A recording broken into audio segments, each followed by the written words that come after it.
Imagine a long list of products, something which we referred or will keep on referring in this session, something like this. Let's say there are product name, there are product SKUs, and you got something called available quantity. Now, if you have any external person who wanted to check whether any product is available or not, and this automation is going to grab their inquiry, grab their query, will check into database availability of the product above a certain range or maybe certain, let's say zero or something like that. More than zero is available, then it should send an email to that person back and say, yes, product is available. You can take orders or maybe you can confirm any sales or something like that, right? A basic automation where someone wanted to interact with the system. There can be more complex use cases can be done on top of it. But just to give you a brief understanding about this whole system, I took this example, right? Now, what all systems are involved? So essentially, first of all, we have Google Forms. This can be a good interaction point for anyone to just fill a form with SKU number, and our system is going to check if product is there or not there, or how many quantities are there. Second is we are going to maintain this entire database into a Google Sheet, but obviously it can be anywhere else as well. It can be Airtable, it can be Monday.com, Superbase, it can be SQL or something else completely different, right? And finally, for email purpose, we will be using Gmail. In case of Gmail, if you have your personal account, the connection process is going to be a little tedious. So once we'll reach until this point, I will give you a proper walkthrough. And then once you will start building this, I will showcase you how to build this Gmail connection. To start with, I created this whole product database over here, product names, SKUs, and the available quantity. Now, how people are going to interact with it? So I wanted to give them a form interface where I say I can go to Google Form and simply creating a basic form to inquire product availability. So let's say I go and I say product availability checker form, maybe a kind of dummy name to it. This can be a better name based upon the use case. And I'll say enter the SKU here, right? And people can simply put whatever SKU they want, which are mentioned over here. SKU, let's say 1 5 times 0, then SKU 1 4 times 0 and 1, and so on, right? Here we created our form. We already have our database over here. And email, we can, let's say I can have my own email, which is gmail.com. And this is my personal ID called manishmandot08@gmail.com, right? So I can use this email when I wanted to run through this automation. Now, I can directly go to make.com to start with create scenario. This is our first point. And here, as we discussed, what will be the trigger for this automation? I can simply type Google Form over here and see here. As soon as I do that, Google Forms is available right here. Now, within Google Form, we have plenty of things. One is called search form, create form, get a form, update a form, and so on. Then there is something called responses. And within response, we got a trigger called watch response. So triggers when a new response is received, right? So, but it is not an instant trigger. It's a acid based trigger. Acid is like, just forget acid. It's actually time bound trigger. So if something is not instant, that means it is a time bound trigger, and it can run every 15 minutes, every 1 minute, every 30 minutes, and so on. Apart from this, we got a couple of other things. Legacy is there, one Google Sheet structure, and then API call. So none of them are useful for us except this watch responses. So we can configure it from here, right? First one.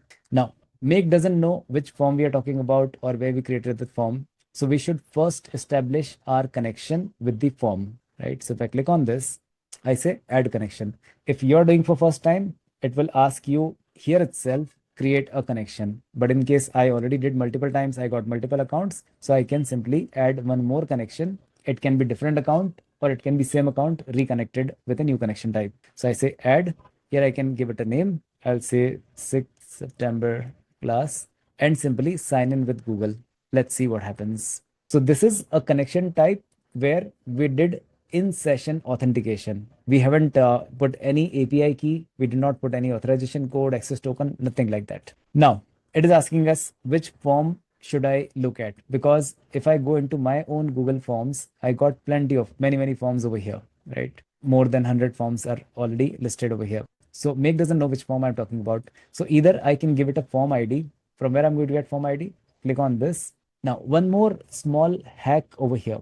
In case, if you're not sure, let's say if some system is asking you a record ID, a form ID, a file ID, or something like that, most of the time, these URLs have that ID available with you. See, in this case, it says doc.google.com. There is a form, then there's something called D, and just after that, there's a slash. This whole ID until the edit part is actually ID of this particular form, right? If you go into emails, if you open this particular mail, see there is a mail, this particular ID even for this particular message, right? Same thing applies into Google Sheet. If you go here and you check out this sheet is open, so sheet has this ID right from here to until here. So if you don't know, or if you are not able to find any record, that particular file or form inside make.com, you can always try using these IDs, which are already given at top of the URL. And most of the systems, most of the softwares will showcase this ID on the URL because it's part of their whole hierarchy of the system architecture or of the system database access, right? So you can always get it from here. If not, you can click on search, leave it blank. It says, what do you want to search? I can either put search name as product availability checker form, or if I'm not sure, I can simply say document title blank, show shared, this is all fine. I say click OK. What will happen? We did a blank search, and because of that, it's going to get us all the forms that are listed in my Google Drive, right? I can simply run down to the product form, see product availability checker. This is I got. So another hack, if you leave any query blank, is going to return all the results which exist into your database, into your drive, into your folders, and so on. So I can simply check it from here itself, right? SAC 1ZBQAC, whatever this, the same thing over here as well. So if I did not check it from there, I say this form ID, I can pick it from here and put it here as well, right? Now, our connection is done, our form ID is here. Now it says how many maximum result you want to process in every execution cycle. See, even written over here, the maximum number of results to be worked with during one execution cycle. For example, if this scenario is supposed to run every 15 minutes, and in last 15 minutes, I got maybe 25 form submissions. Do I want to process all 25? Do I want to process only 5 at a time? And then the remaining will be processed next time, right? So this is what we have to confirm, and we have to tell this module what is the limit we wanted to put, right? So let's say currently I have put in only limit of 2 records or 2 form submissions. By default is 2, you can make it 200 as well. You can make it 2000 as well, or you can make it 1 as well, right? All upon your requirement. Generally, it doesn't make much difference, but depend upon your process. So at most time, we would want to process all the record which came in last after the last run. But for any reason you want to restrict it, I can say 2, 5, 10, whatever I want. And as soon as I click OK, the configuration is done. Now it is asking me one more important question, just to maintain that ACID framework. What is that? It is asking me, choose where to start. Now, what does it mean, choose where to start? See, make.com is not the first thing ever you're doing. Let's say you would have created this form maybe 10 days before, and you were all handling all those inquiries manually. Now you introduce make to automatically handle this form submission and to process further steps. Make is asking you from where or which point you want me to handle all of these requests. From now onwards, that means anything come after this particular point in time. Currently it is 2 p.m. to like 2:14 p.m. at my place. So what make says, to maintain that ACID trigger part or to maintain the data consistency, it is asking us if you already have this module configured or this particular software configured. Now I have to take care of your events. Whenever they come, I have to process them. So which point I should process them from? So is it from now onwards? Is it from a specific date in past? Let's say if I'm looking at forms, I would have created this form almost a year back, but I want to process all the submission which happened in last 1 week or in last 1 month. Then I can define a date over here. So I'll say date, and then a date and time will come. So let's say I can say 1st of September onwards, anything came, process that. Do I want to process all of the previous record? I can simply say all, and it is going to take every record since this form was created or since that email ID would have created, like whatever, depend upon modules. Or I can choose manually as well, where I say I wanted to process some records, like let's say last 5 records, last 10 records. So I can go and choose manually which record onwards I wanted to do things in the automation scenario. Me, okay, what do you want to process? If I say choose manually, there will be a list of all the items submitted so far. So even this API call will not happen if my connection is not there. And do we really need document title? Document title. The connection Because title. you just go into the next step. So if you see when you search, Do we need to Yep. enter this document title? Because form ID is No. itself the, okay. If I directly click OK, it's going to search everything for me. So document title is nothing but this title. So in case if you wanted to find a specific form, let's say I just copy from here. Currently, I just tried with everything. If not, I'll just cancel it. I'll say search. I can give it this name. And now it should get me only one single result, which is that particular form automatically So, updated over here. so a single form ID could have multiple document titles. No, no, no, no. We are going to Why choose it. do we need document title if you have entered the form ID here? So that's See, maybe double if check, I'm going to right? search this, it'll automatically pre-fill this, right? Okay. Over Okay. here. Okay. So only one single Yeah. document. This is my document name and this is my document ID at the top. See here. Mhm. So Yeah. how Make will get to know which document I'm going to work with or which particular form I'm going to work with. So either I can say search from here if I'm not clear with this ID, and I'll say okay. It'll going to give me list of all the documents like this. Okay. Okay. Got it. Choose from Now here. it's clear. Yeah. Thanks a lot. Yeah. That's it. Great. Praveen, you want to ask something? Yeah, yes. If two persons submitted in the Google form two responses, so at a Yeah. time, same Yeah. time they submitted. The which Mhm. which response it will take? The first, according what is the criteria behind the make to select the which response will be take first? Depend upon when they are created in Google's database. So when you submit response, they'll be captured inside Google databases.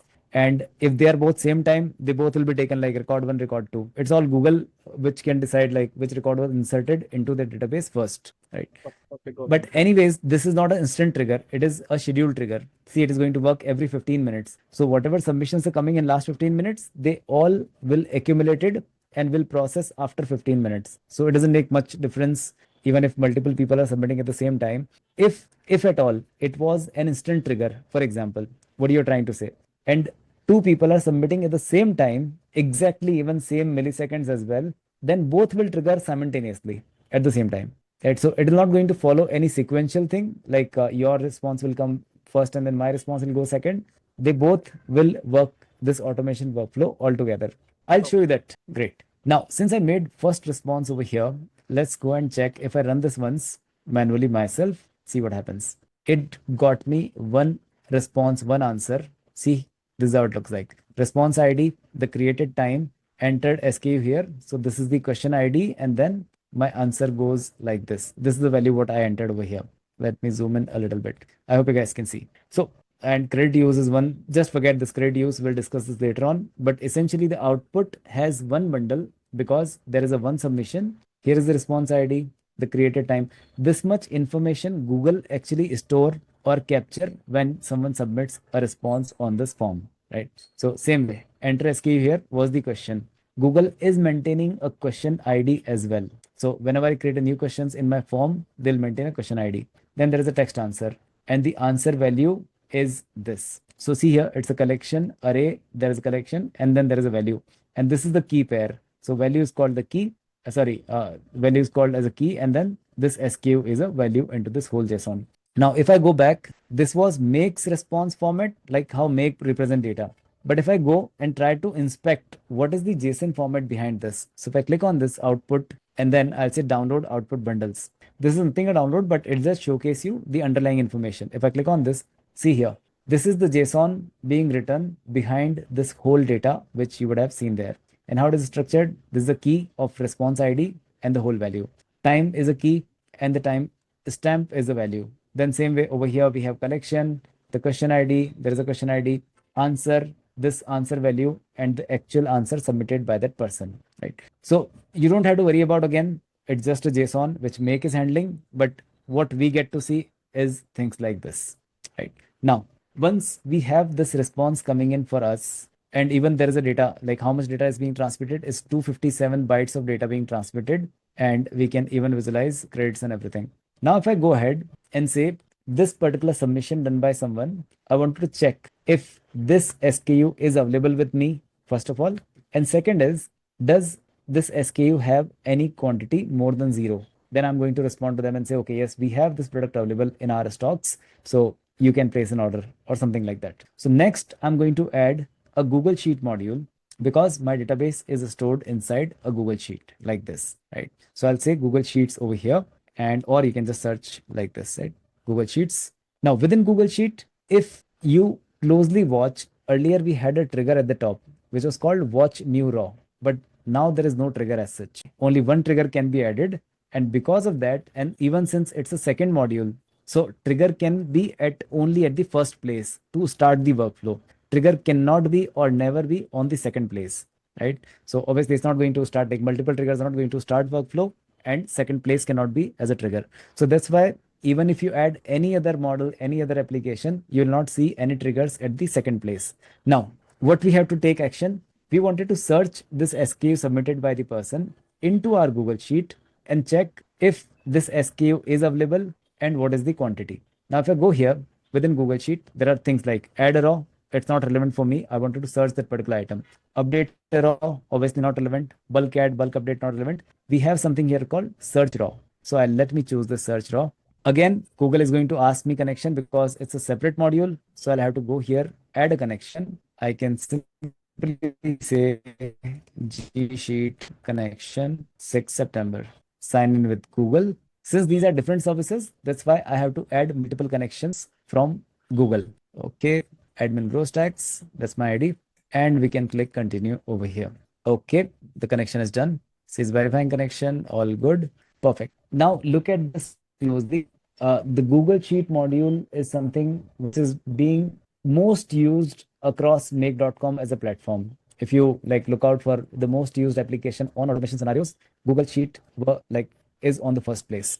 Now, why Google Sheet? Because it's API friendly, it is free of cost, on cloud, very handy, free format. So many people use that. Now, in case if you are pitching any of your automation services to anyone, mostly people would want to build some basic formats or database or some sort of information stored on Google Sheets, right? So just try to have hands-on experience on Google Sheets. That's very important. Now, within Google Sheet, see here, when I establish the connection, it says search method. How do you want to search this file? So I said select from my drive, or it has select from all. All means if someone else would have shared me any Google Drive, if you know, Google Drive has a shared drive option. So if someone else would share me a Google Drive, in that case, I can even pick sheets from their drives as well. But for now, I'll say from my drive. Second is, it is asking me, how do you want to choose which sheet you want to work with? So in this case, as soon as I click on this, my connection is valid. It will list me all the Google Sheet that is stored inside my Google Drive. It's a long list. See here, more than 1,000 sheets are there. What sheet I have is called product inventory master. So either I can type it here itself. I'll say product inventory and then see here product inventory master came, or you can search it, just scroll it down, and from here you can figure out which sheet is that, right? So both ways, all upon like what practice you wanted to follow, but see here, best is this. I can choose product inventory sheet. Now within product inventory sheet, you all know the spreadsheet can contain multiple subsheets over here. So this sheet I have product master. So it is asking me again, what is your sheet name? I'll say product master. Then it is asking me, does your table contain headers? I said yes, because this is the first row over here, row number 1, which has all the headers of my entire table, right? So I don't want to process this one because this does not have any information. I don't want to search even anything over here. So I said yes, my table has headers over here. Don't consider this as a valid value. Then it is asking me which column range you wanted to go with. So currently it says A to CZ is more than good. In case if you have more values, you can go and select furthermore until this, right? But mostly A to CZ is more than good. 100 columns are already covered. Then it is asking me within Google Sheet, do you want to filter your search? So in general, when you work with databases, there are like queries we can put. So in this case also, we have a small query option. It's called filter. And if I click on here, it is giving me all 3 columns on which I can do query. It says product name, product SKU, available quantity, right? So since I'm getting product SKU from here, from the first form submission, I will say, yes, I want to filter information that is product SKU is my right column to work with. So I'll say SKU, I want to filter. And then I say, if product SKU is equal to what? The value submitted by other user, right? Because let's say someone is submitting SKU 1000000, then I want to pick this particular product. If someone is submitting SKU 100005, then I want to pick this particular product. So where they are submitting this thing, they are submitting it on their Google form, where I say product availability checker, and here is a enter SKU over here. So if someone is submitting this SKU, click submit. Then I wanted to get value only for this particular SKU, not for everything else. So I can directly map things over here. So I'll say if product SKU is equal to, as soon as I click on this, see what happens. I started getting all the mappings over here. If you remember, I shown you JSON format of this, right? So the JSON now automatically handled by make.com, and it gave me a very handy, easy to map value structure. So it says, this is your Google form submission response ID, time form, one last submitted date, respondent's email ID. There is no email ID captured over here. Answers, the question was enter the SKU here. And then if I click on this question ID, then there is something called text answer. If I choose this one more, it says value is here, right? So this is how you may have to expand all of these things. And then you can figure out where is the end value, right? So I can simply drag and drop like this, right? See here, this drag drop worked. And that's where these two modules, right from Google Form into Google Sheet, are directly interconnected. Product SKU is equal to the submission done by user. If that matches, this module should give me the result, right? Then it has more options. When I get response, how do I want to order it? For example, in some cases, if this particular Google Sheet will return me 5 results or 10 results, right? In that case, do I want to order them, sort them by raw number, by product name, by product SKU, by available quantity, and so on? That's not the case for us. Sort order can be defined ascending, descending, and I can also define how many records I want come out from this Google Sheet. It can be 1, 2, 3, 4. So all of these things are not much relevant for us at this point. So I'll simply say click save, and that's it. Now, if I run this one more time with this particular SKU being submitted, I'll go here. I'll say submit another response over here, submit. This is done. And if I run it one more time, let's see what happens. Perfect. See here, the first module got us output of the new submission we have done, which is called SKU 100005, right? And when it did search, I already configured, right? So we configured all of these spreadsheet, sheet name, table contains header, even range, and product SKU is equal to this one. We configured all of these values over there.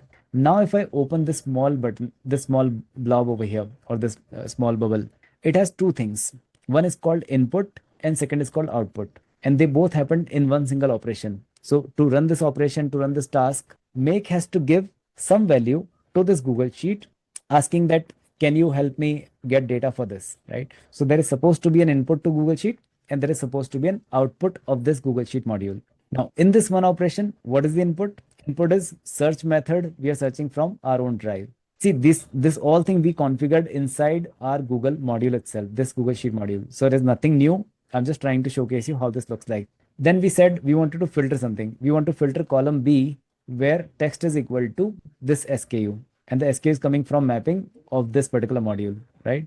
Then we have sheet name where we are going to search it. It's a product master sheet. Order, like sorting order, we did not define. So by default, it's taking ascending order. But since we have only one single value, so there is doesn't make a difference. We have a spreadsheet ID, column range A to CZ, table header. Yes, it's true, and couple of other things. And what output came? It gave us this particular output, which says SKU 100005 is related to coffee maker. Then the product SKU is this, available quantity is 68, raw number is 7, and sheet name is product master, sheet ID is this, right? So when we queried everything in Google Sheet, it gave us this response. And if you can go back to the sheet, check out this one. See here, coffee maker, this particular SKU, and total quantity is 68. Now I'm going to submit. I submit again. If I run this one more time, there will be 3 submissions done. And let's see. See, it is again returning me 68, even though we have 2 filters, right? So it says coffee maker, and then over here we have this particular SKU 68. Imagine if I make it 0, for example, I resubmit this response where I say SKU 100005, submit. And if you go ahead and try one more time, ideally, there should be no response. See, total number of bundles is 0. Why 0? Because we applied 2 condition. It was not more than 0. And hence, like quantity 0, it did not return any result. Very basic fundamental thing. I hope everyone is clear with this. Okay, let's change it to 68 again. Now we are going to learn, or maybe let's try this. After this, once we get any submissions, any response from here, I'll say send an email to this person and say them like, yes, we have quantity available. You can place an order or something like that. For that, I'll have to change this form. Maybe I can go to questions. I can add another question where ask your name, and I can ask one more question, your email ID, right? Things like this. These two more questions added. Published is already published. Copy responder link, save. Maybe I just have to refresh. And now I got three questions over here. One is SKU name, whatever, SKU ID, name, and email. Let's try one more time. SKU 100008. My name is Manish and my ID is manish@growstacks.com. And I hit submit. Let's try and see this here. Okay, see here. Now this time it is a dishwasher as SKU of 77, 08 and quantity 77, which is available. What information I got from here?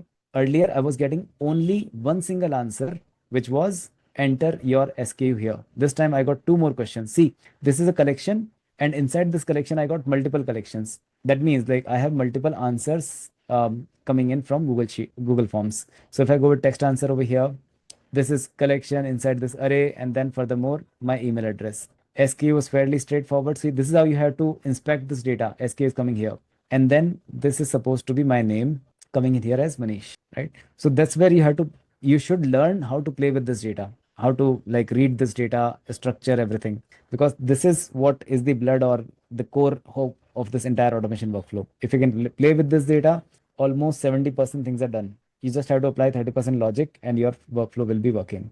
But you have to familiar with this data. Why important? Because every time you're using a new platform, a new software, data structure is going to be different, right?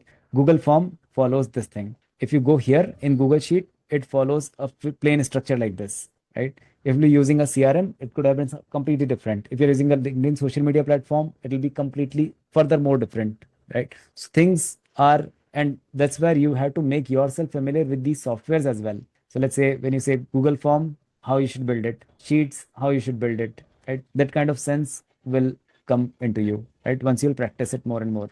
Okay, for now we are good. So essentially we got SKU and we utilize this SKU over here to calculate or to find out whether the product has quantity available or not. Now, after that, I wanted to use Gmail to send an email to this person and say, yes, I have quantities available in my stock. So for next instance, I'm going to add Gmail over here. Now, Gmail is fairly straight. You can find Gmail to this. Within Gmail, we got again multiple actions. Something is called copy email, draft, then delete email, read, mark something read, unread, label them, and so on. And then there is something called send an email as well, right? No trigger because it is a subsequent action into the flow. So we are going to click send an email. Now, as I said, Gmail configuration is a little tricky. Now, why that is so? Because Gmail is one of the most prominent used service from Google. Like almost 99% of even personal account these days are on Gmail. Like people are not using Yahoo or Reddit or Outlook or something. They are essentially using Gmail as a free account service. Now, when you try to add connection over here, you click on add. See what it says. When using a personal Google account @Gmail, Google Mail or something, please follow this guide with additional required steps to connect. That means Google is not allowing you to directly sign in from here. So let's say even if I tried this, I'll say Manish Mando 08@gmail.com. That's my personal account. If I do sign in with Google, it will run through all the process, but it's going to fail. So I said, this is my stuff. Continue. Again, it's asking me certain things. So in case of personal account, this access will be valid only for 6 months. And then I have to reauthorize my account going into connections. I told you earlier, like I shown you, you go to connections and then you can simply click on reauthorize. So that thing has to be done with personal Gmail accounts every 6 months. Then here you can click continue over here. All good. Couple of services we allowed them by default. And let's see what happens. See, there is an error. What it says, it is not possible to use restricted scopes with customer at Gmail account, gmail.com account. For more information, you have to go with this. So what Google does is Google restricted the APIs for Gmail. They say you can't directly configure APIs right from this kind of a sign-in. There is a whole lot long method available. What you have to do? Go here, this guide. I can click on this. Let's see what happens. Now there is a full article given by make.com. It says connect to Google services using custom OAuth client. And then here is the whole thing. You have to go on Google Cloud Console, enable APIs, go to consent screen, do certain things. So let's do one thing. We'll spend 10 minutes together and I'm going to make this whole life, your life easy, because you don't have to read this entire documentation. It doesn't make much sense. And I know most of you will get stuck, right? So quickly have hands on your system and let's do it quick. If you have your Gmail account handy with you. So what essentially we have to do is, first of all, you have to go on a link that is called Google Cloud Console. Google Cloud Console, hit enter, and you'll find the first result like this. Google Cloud Console. It shows console.cloud.google.com. Hit this link, and you will land on this kind of a page, this kind of an interface. Let's do one thing.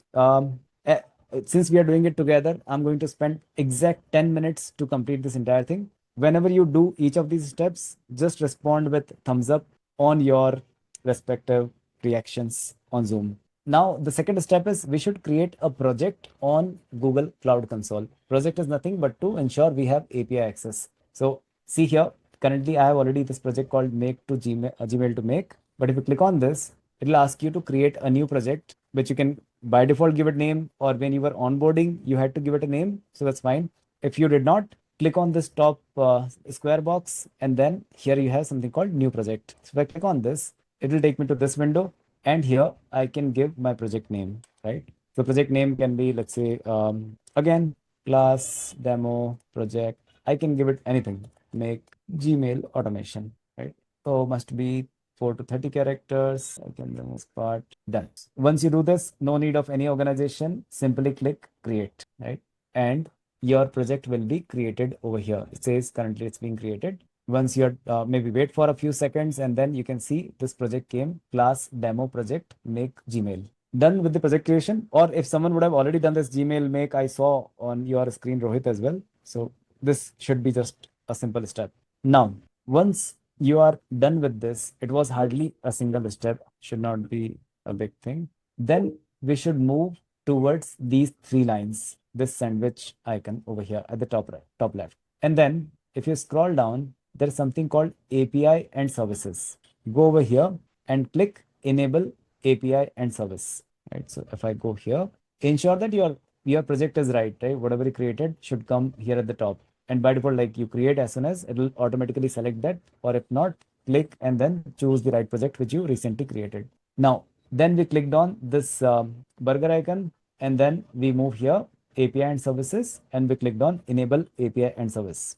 Now, here we have something called enable API and services. So if I click on this plus button, it will take me to this whole list of or whole segment of multiple Google APIs, which has roads, places, directions. See, all of the Google products. Dialogflow is there, Cloud Vision is there, translation, speech to text, many things are there.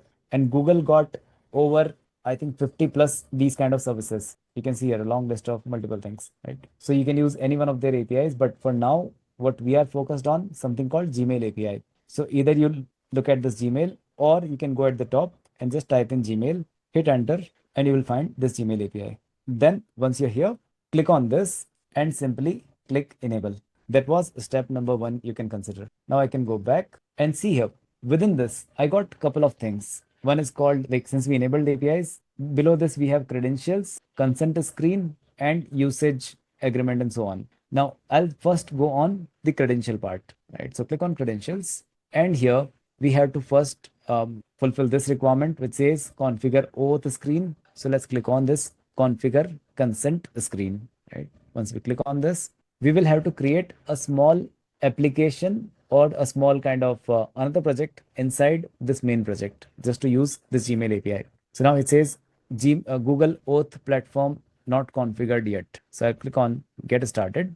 I have to give it a name. I can give it any name, my automation app, something like this, right? Then it is asking me user support email. User support email means these are a couple of formalities that Google would require you to complete, nothing serious as such. So there are other implication, other context of it. I'm not going to cover that. It's a large, long, different thing. But for now, I simply say something like this. User support email, I can choose my own email, which is manishman.0@gmail. And then I can click next. Now it is asking me, do you want to make this app internal or external? Internal means only your organization people can use. But since we do not have any organization with us, it was a personal account at the rate gmail.com. So in that case, I'll make it as an external application, right? Which says any test user will be able to use this application, right? So I'll say external is fine.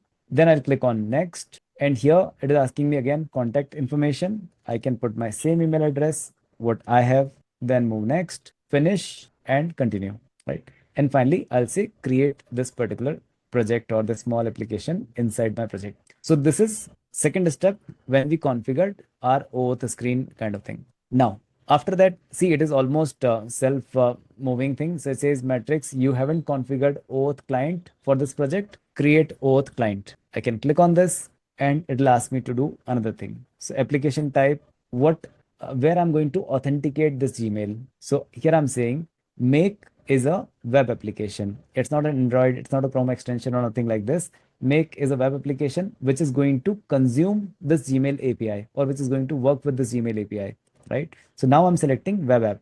Now it says, what is your web app name? I can simply say it's make.com or anything you want to put, anything is fine. Now, here it is asking us, do you have any JavaScript which is getting originated from a browser or from a web server? Now, Make is not a browser, like it's not a browser native application. So even though I close this entire browser, still Make will be working on its own server, right? So in this case, I should select over here as authorize redirect URI because Make is going to send any request to this Gmail API from their server, not from the browser, right? In case of browser, you get to see many extensions like this, right? So these are different extensions. And sometimes these extensions are also working with various API calls. So Make is not an extension over here. Make is a server-based application. So I say I have to authorize Make's server endpoint, which is going to work with this particular Gmail API. So in this case, what I say, add URI. But now from where I'm going to get this URI? So essentially, if you go back to this document, if you scroll somewhere in the middle, see, it says redirect URI is given over here in point number 5. And this is fairly straightforward URI called integromat.com OAuth Google restricted. It is there on the client credential part. I just pasted both of them so you can configure it. And I can simply say create. It says it may take up to 5 minutes or up to a few hours to take the settings in effect, but generally it's hardly a few seconds in practical. So I'll say create and this part is done. Now I got the client ID and the client secret, right? So just store them somewhere. These are the most important. So I'll say okay over here. That's done. Now there is one last thing pending, which is called data access. See, Google got and just try to understand, learn this carefully. Very, very important. Google, we enabled the APIs. We got the client ID, client secret. We configured multiple things over here. But along with this, we also have to give permission of which specific API endpoint we wanted to use from Gmail, right? And that is covered under data access. So if I click on this data access, they are asking me to add scopes because see, Gmail API is not limited to only sending Gmails. You saw earlier, right? Mark an email here, read, unread, maybe delete emails, move them to different folders, add labels over there, right? Multiple things over there. So in this case, Google is asking us what all things you wanted to do with your Gmail.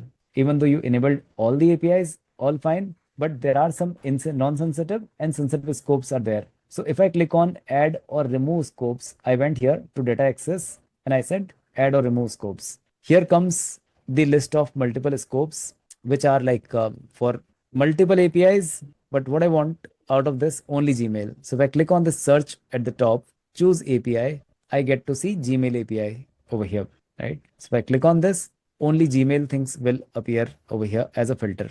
And then there are total 14 stuff.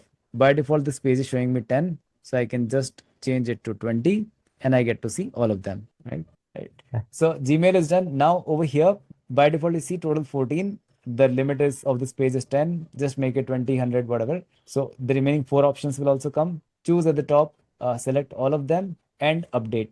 Click on update at the bottom. See now, all of these scopes are added to this project. Non-sensitive, sensitive, restricted, everything is here. And then finally save this at the bottom. So we got all of these accesses. Now the last thing what we have to do is something called audience, right? And this audience, you have to add yourself as a test user. See here, there's something called test user. So we can click on this and add ourselves as your own email ID, whatever you wanted to use for the connection purpose inside Make. So I have this one. I simply say click save and this will be done. That's it. Our connection is done. Right. So now let's Yes. get the Google connection. So now let's try this Gmail module one more time. If I click on this Gmail, see, it is same as earlier, which says this name. You can simply put a name over here. I'll say Manish 6 September.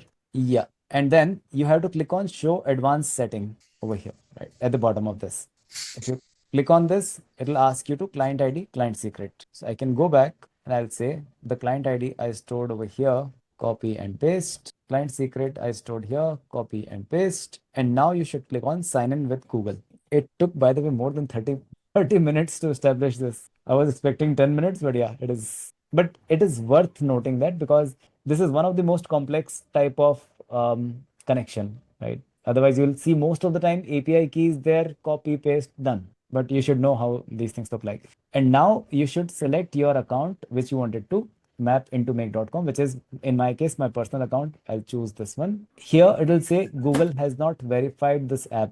That's absolutely fine because we created this application inside Google Cloud Console now itself. So we know what we configured. So simply click on continue and here one more time continue.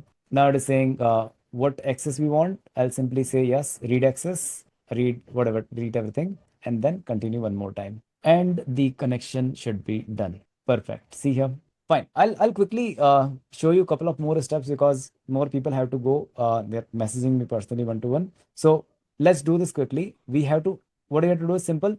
On to address, we have to give the person email address and where from it is going to come from, essentially from our Google form submission, if you remember. So now, as soon as we say to whom we wanted to send this email, once the connection is done, we have to choose the email address from one of these answers. So this is my name.